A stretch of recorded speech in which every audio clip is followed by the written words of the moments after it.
Well, this lesson is going to talk about using Hoopla. My name is Emily Steele, and I'm the Adult and Digital Services Librarian for McCracken County Public Library, and this is one of our digital library offerings. I'm going to show you the slideshow with screenshots of different pages from the app, and then at the very end, I'm going to show you what Hoopla looks like if you want to use it on a desktop instead. So when you log in for Hoopla, one thing that's a little bit different is you have to have an email address and you will create a password that is just for Hoopla. And you need to keep up with that because the library will not have access to it. So if you ever get locked out and you think it's your password, you'll have to contact the Hoopla feedback. And they do get back to people pretty quickly. After you put in your email address and you create a password, then you'll want to put in your library account number and PIN number. And if you don't have those, you can contact the library and that we can help you with. Once you get logged in, this is what the home screen for Hoopla looks like. This is from an Android device and it may look a little different if you have an Apple. So the buttons across the bottom are for Home, My Hoopla, Search, and Settings. And then up near the top, you can choose which format you want to look at. If you want to go straight to one of these, they have audiobooks, comics, ebooks, movies, music, television, and binge passes. Binge passes are new. You may not have seen them before.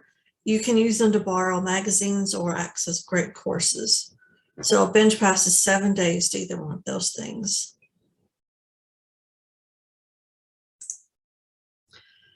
Once you tap on a title that you like, this is what it looks like. You can see what rating other users have given, and you can rate titles as you use them as well.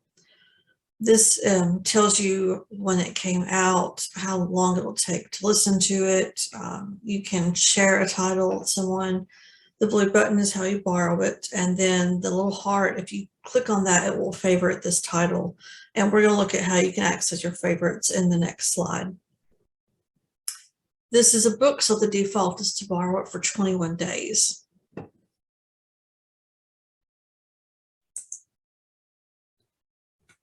This is the My Hoopla screen. It shows you at the very top that I have 10 things to borrow because I haven't borrowed anything this month. I haven't borrowed anything since Christmas, it looks like. If you have anything currently borrowed, it would go in this space right here instead of this text. So if you go to My Hoopla, you can see everything that you have checked out and how many things you have left to check out. This is the borrowed tab, and if you click on the word favorites, it opens the favorites tab. I didn't do a screenshot for that, but anytime you click favorites, it's going to save it for you in a list. And then in favorites, it has that list marked out by the format. So every time I mark an audiobook as a favorite, it will be in the audiobook list, and the same thing for ebooks and TV shows and so forth. I like to use the favorites because Hoopla has a ton of content, and sometimes I browse around in it. I just mark things as favorites because I don't really know what I want to check out that day. And then I've got a really long list of things that look good. So if I'm in a hurry, I can go to favorites and get something that I've already looked at. This is something that's important to remember. The different formats have different times that you can check them out. So the ebooks, audiobooks, and comics, they check out for 3 weeks. Albums check out for 1 week, and video is for 3 days. So if you check out a video, you don't want to do that in advance. You want to wait until you're actually ready to watch it within the next couple of days. When your due date is up, if you haven't already told it to return it, it will do that for you. And this is the settings.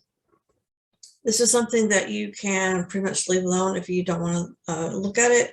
But occasionally people will get search results that are only kids' movies or cartoons or e-readers, and that means they have got kids mode set up. And if you get in kids mode, you can go to settings and you can turn off with this toggle switch at the top. You can also set it up to only do Wi-Fi downloads if you don't want to use your mobile data. You can hide the history or view your history. I'm linking the TV device. If you want to watch the videos on Hoopla on your TV instead of on your phone or tablet, you can link a TV device. If you keep scrolling down, you'll see turning off notifications and logging off. And I think that the settings look a little bit different on an Apple device, but it will be pretty much the same thing. It just may look a little different. You can also, if you get a new library card number, you can go into settings, you can change your library card number or your PIN. And that is if you just keep scrolling past the bottom of this.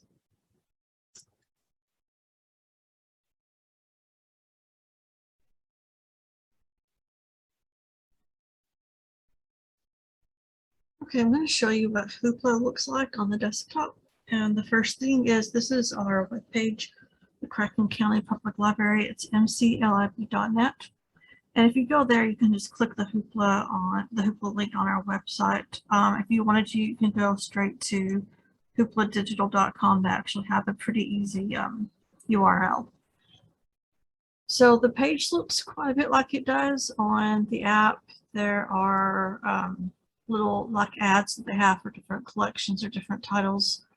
They have popular categories. There are some more ads. You can go back up to the top and you can see My Hoopla and all the different things there, and the browse. If you go all the way to the bottom, they've got a help and a submit feedback, and their help desk gets back to you really quick. If you see something that you like, this one is music, you just click on it and you can favorite it up here. You can use the social media to share it with someone if you know someone you think would like it, and you can click viral there. If you're listening, you can actually just play it here in the window. And if it's a book, you can read it off of the screen. Reading off of a big screen like this might seem a little bit strange at first, but I've done it before, and after a while, I honestly forget that I don't have a book in my hand. And one good thing about that is you can get the print pretty big. So I have already logged in, but when you first go to hoopladigital.com, there is a login right here where my mouse is now. And it's just your email address and the password that you set up when you set up your account in the first place. And remember that the library doesn't have access to that password, so you need to try to remember to keep up with it. And if you forget it or if you lose it somehow, you can contact their help desk to reset it.